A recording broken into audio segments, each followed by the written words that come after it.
Hello दोस्तों, आप देख रहे हैं टी कोड इंडियन। तो यहाँ पे 1 अप्रैल 2022 से जीएसटी के अंदर एक बदलाव आने वाला है। इस बदलाव के तहत वैसी कंपनियां जिनका टर्नओवर 20 करोड़ रुपए से ज़्यादा है उनके लिए ई इनवॉइस इशू करना मैंडेटरी हो जाएगा। अभी तक ये वैसी कंपनियों के लिए अनिवार्य था जिनका टर्नओवर 50 करोड़ रुपए से ज़्यादा था, तो इसको यहाँ पे कम कर दिया जाएगा 1 अप्रैल 2022 से। और कहा जा रहा है कि ये जो नया ई इनवॉइसिंग का रूल है इसके तहत और 1,80,000 कंपनियां इस सिस्टम के अंतर्गत आ जाएंगी। इन कंपनियों के द्वारा ई इनवॉइस इशू किया जाने लगेगा। तो आज की इस वीडियो में इसी के बारे में हम डिटेल में बात करने वाले हैं कि ये है क्या पूरा ई इनवॉइसिंग का सिस्टम, कैसे काम करता है एग्जैक्टली, क्या क्या इसके बेनिफिट हैं और अभी क्या न्यूज़ है। सबसे पहले हम बात करते हैं ई इनवॉइसिंग के बारे में कि जीएसटी के अंदर ई इनवॉइसिंग है क्या। आपको इसके नाम से ही पता चल गया होगा कि ये कुछ इनवॉइस के बारे में बताता है। ई इनवॉइसिंग सिस्टम को इलेक्ट्रॉनिक इनवॉइसिंग सिस्टम के नाम से भी जाना जाता है। इसमें बेसिकली किया जाता है, एक पोर्टल है इनवॉइस रजिस्ट्रेशन पोर्टल IRP के नाम से, वहाँ पे इनवॉइस को जमा कराया जाता है और उस पर्टिकुलर इनवॉइस के लिए, उस पर्टिकुलर बिल के लिए एक आइडेंटिफिकेशन नंबर जनरेट किया जाता है जीएसटी नेटवर्क के द्वारा। साथ ही में उस इनवॉइस के लिए QR कोड भी इशू किया जाता है। तो यही पूरा है ई इनवॉइसिंग सिस्टम। और ध्यान रखिएगा कि इसमें सिर्फ B2B इनवॉइसेस को ही इलेक्ट्रॉनिकली ऑथेंटिकेट किया जाता है। B2B यानी कि बिजनेस टू बिजनेस। मान लीजिए कि एक कंपनी है जो कि पेन का निर्माण करती है और उसने एक होलसेलर को बहुत सारा पेन बेचा, ठीक है। तो यहाँ पे होलसेलर तो मतलब एक बिजनेस ही कर रहा है और वो बनाने वाला भी बिजनेस कर रहा है। तो यहाँ पे बिजनेस टू बिजनेस हुआ। यहाँ पे जो इनवॉइस जनरेट हुआ है उसी को क्या कहेंगे, B2B इनवॉइस कहेंगे। थोड़ा सा कंफ्यूजिंग लगा होगा, एक एग्जांपल से समझते हैं तो चीजें क्लियर हो जाएंगी। मान लीजिए कि एक सप्लायर है जो पेन का निर्माण करता है, उसने तकरीबन 5 लाख रुपए का पेन एक बायर को बेचा। अब यहाँ पे ट्रांजेक्शन हुआ है तो जाहिर सी बात है कि एक बिल यहाँ पे होगा, एक इनवॉइस होगा 5 लाख रुपए का, ठीक है, कि 5 लाख रुपए का इसने पेन खरीदा है।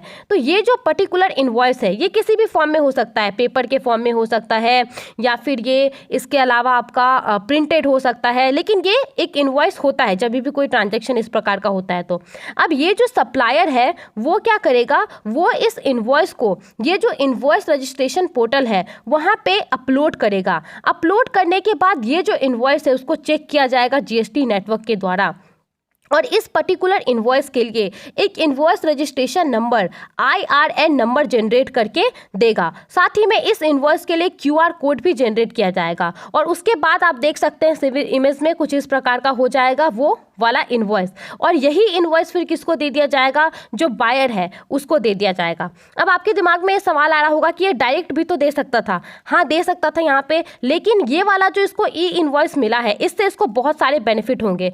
जितनी सारी भी कंपनियां जीएसटी के अंदर रजिस्टर्ड हैं उनको GSTR फाइल करना पड़ता है और जितने सारे भी GSTR उन्हें फाइल करने पड़ते हैं सब में उन्हें इनवॉइस के बारे में डिटेल में भरना पड़ता है। तो यहाँ पे इस नए सिस्टम के अनुसार क्या होगा, इस बायर को जो GSTR 1 होता है उसमें कोई भी इनवॉइस का डिटेल नहीं भरना होगा। ऐसा इसीलिए क्योंकि ऑलरेडी ऑटोमेटिकली पूरा डिटेल इसमें फिलअप हो जाएगा। साथ ही में एक ई वे बिल भी होता है। अगर कोई 50,000 रुपये से ज़्यादा का सामान एक जगह से दूसरे जगह पे ले जाता है कोई भी बिजनेस के अंदर, तो उसे एक ई वे बिल की ज़रूरत होती है और इसके लिए भी एक अलग से पोर्टल है, वहाँ पे इनवॉइस की जानकारी भरनी पड़ती है और फिर वो ई वे बिल जनरेट होता है।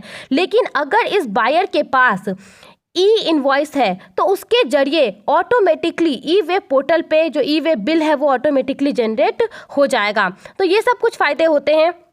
आई होप आपको समझ में आ गया होगा कि ई इनवॉइसिंग सिस्टम है क्या। अब इस पर्टिकुलर सिस्टम के अंदर इसको सबसे पहले कब लाया गया था, तो 1 अक्टूबर 2020 को इसको लाया गया था वैसी कंपनियों के लिए जिनका टर्नओवर 500 करोड़ रुपए से ज़्यादा है। और उसके बाद इसको यहाँ पे कम कर दिया गया था। 1 जनवरी 2021 को इस टर्नओवर को कम करके 100 करोड़ रुपये कर दिया गया था और फिर इसको 1 अप्रैल 2021 को और कम करके 50 करोड़ रुपये कर दिया गया। अब अभी यहाँ पे क्या न्यूज़ है, तो अभी जो central board of indirect taxes and custom है CBIC, उनके द्वारा इस लिमिट को और कम कर दिया गया है। 50 करोड़ था और इसको कम कर दिया गया है, 20 करोड़ कर दिया गया है।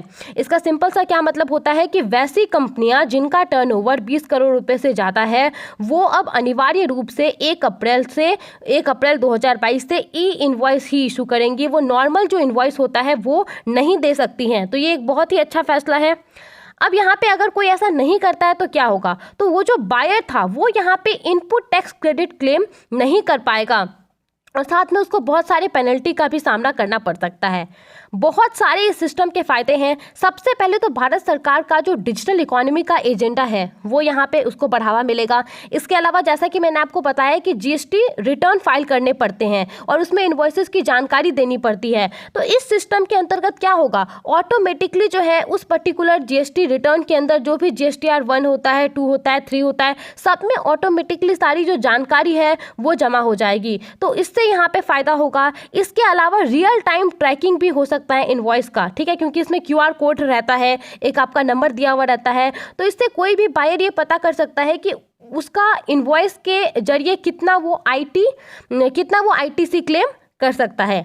इसके अलावा ई-वे बिल के बारे में मैंने आपको बताया कि वो ऑटोमेटिकली क्रिएट हो जाएगा। साथ ही में बहुत बार क्या होता है कि डेटा एंट्री में भी प्रॉब्लम आती है, तो यहाँ पे वो भी प्रॉब्लम सॉल्व होगा क्योंकि सरकार के पास पूरा डेटा रहेगा और ऐसा नहीं है कि सप्लायर अलग से डेटा कुछ डालेगा और जो बायर है वो अलग से डालेगा।